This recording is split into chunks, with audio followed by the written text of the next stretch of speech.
अद्विक को blood cancer है। उसके माँ बाप उसके इलाज कराने में असमर्थ हैं। इन्हें आपकी एक छोटी सी मदद की जरूरत है। डिस्क्रिप्शन में दिए हुए लिंक पर जाएं और अद्विक की उम्मीद बने।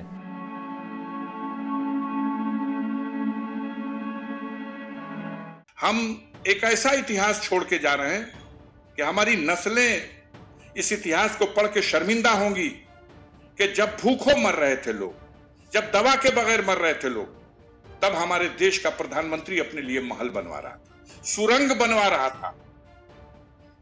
हमें शर्म आएगी उस नए संसद भवन में घुसते हुए, जिस संसद भवन की चौखट पर मोदी जी ने पहली बार शपथ लेकर के अपना सर रखा था। कोरोना के दरमियान आपका एक बयान आया था जिसमें आपने प्रदेश सरकार की व्यवस्था पे काफी इल्जाम लगाए थे, जिसमें आजम खान साहब के ऊपर भी आपने कहा था, उनकी व्यवस्था पे, शहाबुद्दीन की मौत पे भी आपने सवाल उठाया था। तो इस तरह के बहुत सारे प्रकरण उठे। तो ऐसे में क्या लगता है कि जिस तरह से सरकार की व्यवस्था कोरोना पहले वेरिएंट में हुई, फिर दूसरा चरण आया, तो क्या लगता है तीसरे चरण में जो आप लोगों की सांसद निधि वगैरह ली गई, वो जो चीजें सरकार ने इंतजाम किए हैं, वो कामयाब रहेगा? देखिए, बहुत कुछ नियत पे निर्भर करता है। जब पहले से ही आपदा को अवसर बनाने की बात है और इस नियत से देश के सभी संसद सदस्यों की सांसद निधि को रोक लिया गया, इस नियत से कि देश में हाहाकार मचा हुआ है, सुविधाओं का अभाव है, ऑक्सीजन के बगैर, बेड के बगैर तड़प तड़प के लोग मर रहे हैं। आप बताओ, हम दुनिया में क्या मुंह दिखाएंगे कि हम इतनी शानदार विश्व स्तरीय एक इमारत, जिसे भारत की पार्लियामेंट कहा जाता है, उस शानदार इमारत के रहते हुए उसको हम अजायब घर बना दें और उसकी जगह पर दूसरा पार्लियामेंट का, दूसरा सेक्रेटेरिएट का ढांचा खड़ा करें? क्या आवश्यकता थी? इस संकट के दौर में जब हम मांग रहे हैं सहायता दो, जब भूटान जैसे देश हमको सहायता दे रहे हैं, बांग्लादेश हमको सहायता को देने को आगे आ रहा, हम कटोरा फैला लेकर के घूम रहे हैं, हम झोली फैला रहे हैं और हम हजारों करोड़ के जहाज खरीद रहे हैं।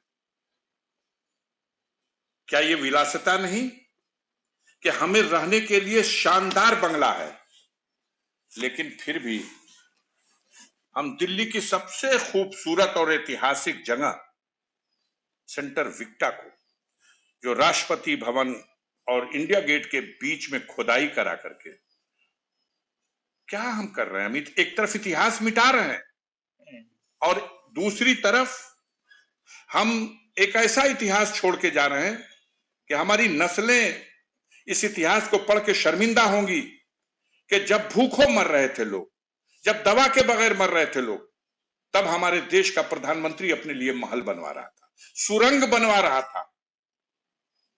हमें शर्म आएगी उस नए संसद भवन में घुसते हुए, जिस संसद भवन की चौखट पर मोदी जी ने पहली बार शपथ लेकर के अपना सर रखा था। उस संसद भवन में हुआ क्या है जो उसकी जगह पे दूसरा संसद भवन बनवाया जा रहा है? कमी क्या है उसमें? तो जब नीयत हमारी है कि आपदा को अवसर में बदल दो, जब हम प्रतिबंध लगाते हैं, लॉकडाउन करते हैं, तब हमें इस बात का जवाब क्या देंगे हम इतिहास में कि बाजारें तो बंद रहेंगी लेकिन दारू की दुकान खुली रहेगी? हम अपनी नस्लों को क्या जवाब देंगे कि सड़क पर घूमते हुए लोगों को जब रोका जाएगा, टोका जाएगा कि तू कहां जा रहा हो, पर्चा दिखाएगा मैं दवा लाने जा रहा हूं, तो उसको डंडा बजाया जाएगा, और जब वो कहेगा कि मैं दारू खरीदने जा रहा हूं तो उसको लिए रास्ता दे दिया जाएगा। हमें शर्म आएगी अपने इस इतिहास को, अपनी उन नस्ल को सौंपते हुए कि देश इतनी बड़ी आपदा से गुजर रहा था, लाखों लोगों की कैजुअल्टियां हो गई, माओ के सिन्नूर उजड़ गए।